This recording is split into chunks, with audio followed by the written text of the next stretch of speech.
Bonjour à tous et à toutes, nous sommes donc pour une nouvelle pensée hors série. Et une pensée hors série très spéciale. Parce que c'est une pensée hors série qui me tient vraiment aux tripes. Parce que, en fait, elle revient un petit peu à la base, au fondement des pensées hors série. Parce que cette pensée hors série, je ne l'ai pas pensée il y a plusieurs mois, il y a peut-être limite un an, comme les pensées hors série dernièrement, même d'il y a longtemps. Je l'ai pensé il y a une demi-heure en voiture. Cette pensée hors série, c'est que nous ne pouvons plus attendre. Oui, nous ne pouvons plus attendre. Et tous les mots sont importants. Tous les mots sont choisis avec exactitude. Nous ne pouvons plus attendre. Attendre, ce n'est plus possible. Nous n'avons plus la possibilité d'attendre. La possibilité mentale, je parle. Mais si certaines personnes peuvent encore attendre, et c'est sûr qu'il y en a, alors que d'autres non, mais ils ne savent plus attendre, et bientôt, ils ne pourront plus attendre. Parce que, avant de ne plus pouvoir attendre, avant de ne plus pouvoir faire quelque chose, il faut d'abord oublier comment le faire. Il faut oublier qu'on sait le faire. Il faut ne plus savoir le faire. Et il est certain que, en règle générale, nous ne savons plus attendre. Ça, c'est une certitude. Je vais prendre quelques exemples. L'émergence des jeux vidéo en dématérialisé. Tu l'achètes, tu l'as. Au lieu de ça, au lieu d'aller par exemple dans un magasin, prendre un CD, etc. Même dans le jeu vidéo, toujours dans le jeu vidéo, en fait, la vidéo de Gags, qui est sortie très récemment, m'y a fait penser. C'est qu'en fait, on est toujours dans l'achat spontané. Il faut que l'on soit... On n'a plus de temps. En fait, on a l'impression que l'on n'a plus de temps en tout cas. Parce qu'il dit qu'on n'a plus de temps, mais c'est faux. Les gens ont du temps, mais il faut pas forcément faire beaucoup de choses. Et le fait que l'on n'ait plus de temps ou que l'on croit ne plus avoir de temps, ça fait qu'on a besoin d'avoir une récompense immédiate. Que l'on ne s'investit plus profondément dans quelque chose. Comme par exemple dans le jeu vidéo qui pourrait ensuite nous apporter grande chose si on y apporte du temps et que l'on choisit véritablement des jeux intelligents, des jeux vidéo intelligents.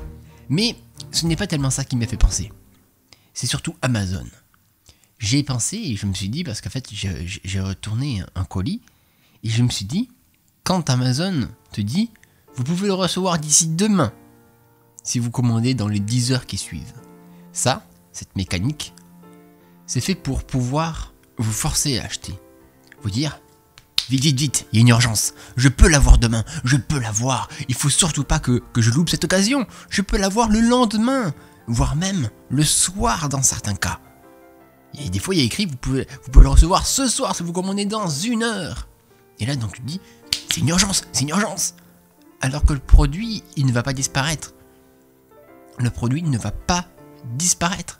Même si tu le commandes et que tu le reçois dans 3, 4, 5 jours, tu l'auras.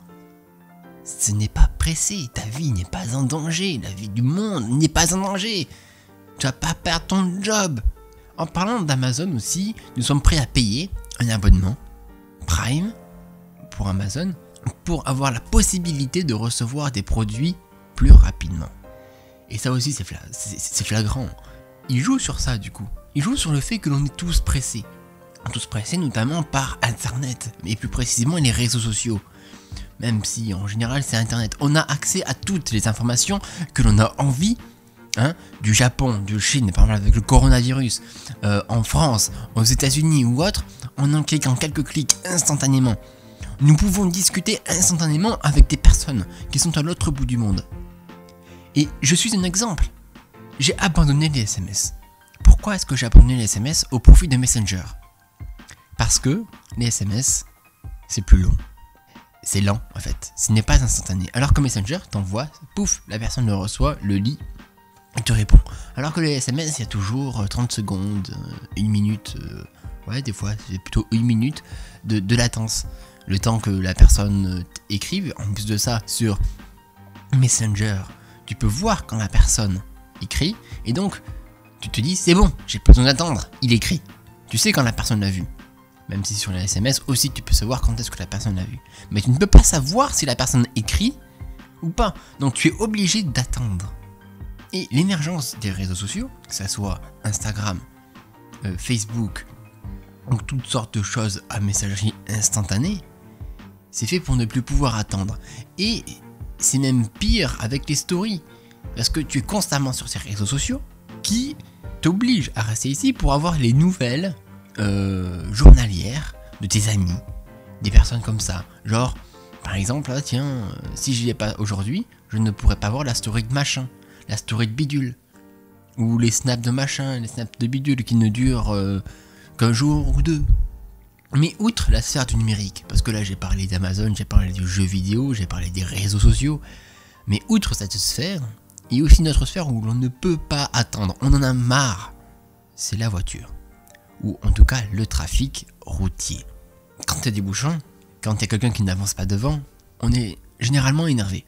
Quand la personne ne va pas à la vitesse que l'on désire, hein, bien souvent au-delà de la vitesse, on n'en peut plus. Bon, je dois avouer que j'ai pas forcément toujours été dans ce cas-là, même si je déteste être en retard, mais depuis plus récemment, depuis que je fais de la moto et que je suis notre youtubeur motard, donc c'est Capitaine Pampa, je suis beaucoup plus calme, beaucoup moins pressé, et je me dis que si j'arrive en retard de 5 minutes, bah, c'est pas grave, la personne attend, et c'est que 5 minutes, quoi, c'est pas sa vie, c'est pas 1 heure, 2 heures, enfin bref.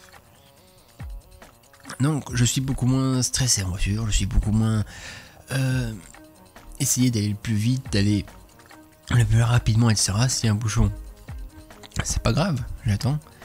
S'il y a quelqu'un qui n'avance pas vite, bah, c'est pas grave, j'attends. J'ai pas besoin d'aller au-delà de la limite de vitesse qui peut être dangereux. Ce qui peut être dangereux, je vais à la vitesse adaptée quand, même si c'est limite à 90 et qu'il y a un gros virage, une épingle, bah, je vais à 30 km/h. Alors dans ce cas-là, voilà, en gros, j'ai changé mon attitude. J'ai fait en sorte de réapprendre à attendre sur la route. Et il faut essayer de se reforcer comme ça à essayer d'apprendre à attendre. Parce qu'en plus, cette absence d'attente, cette livraison en un jour, etc., c'est aussi très lié à la fainéantise. Parce que, regardez, l'émergence des Uber Eats. Ah, c'est pratique ça. Tu veux manger un McDo, tu veux manger un restaurant, tu veux manger quoi que ce soit, tu commandes sur Uber Eats. Comme ça, tu le reçois dans 10-15 minutes. Ah, c'est pratique quand même. Bon, mis à part l'exploitation des personnes. Ouais, ça c'est bon magique, c'est beaucoup cool ça. Mais bon, passons. La livraison, tout ça, c'est la fainéantise. On ne veut pas se déplacer pour acheter quelque chose. C'est comme les hypermarchés. Tu as tout à disposition, tous tes produits. Tu ne peux pas... c'est pas fainéantise, mais aussi par simplicité.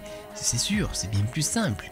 Mais c'est aussi par fainéantise. Tu peux pas aller voir des producteurs locaux. Même si tout le monde allait voir des producteurs locaux, ce serait moins écologique aussi. Ça c'est sûr et certain. Parce que entre avoir 100 000 voitures, 10 000 voitures, 100 000 voitures qui vont à 5-10 km à côté de chez soi pour aller dans un hypermarché ou aller à 30-40 km aller voir des producteurs locaux, c'est beaucoup moins écologique dans ce cas-là.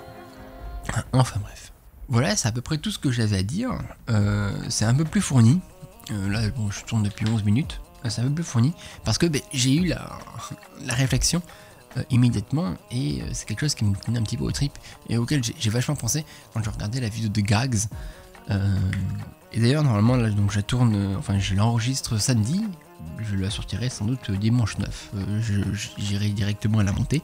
Comme ça, il n'y a pas de temps d'attente et voilà. Bon, mais en tout cas, j'espère que vous aurez apprécié cette PHS. Si vous l'avez aimé, n'hésitez et que vous partagez mon point de vue. Vous pouvez du coup partager la vidéo. Je ne dis jamais ça d'ailleurs de partager la vidéo, mais vous pouvez le faire. Ça me permettrait d'avoir peut-être un peu plus de visibilité.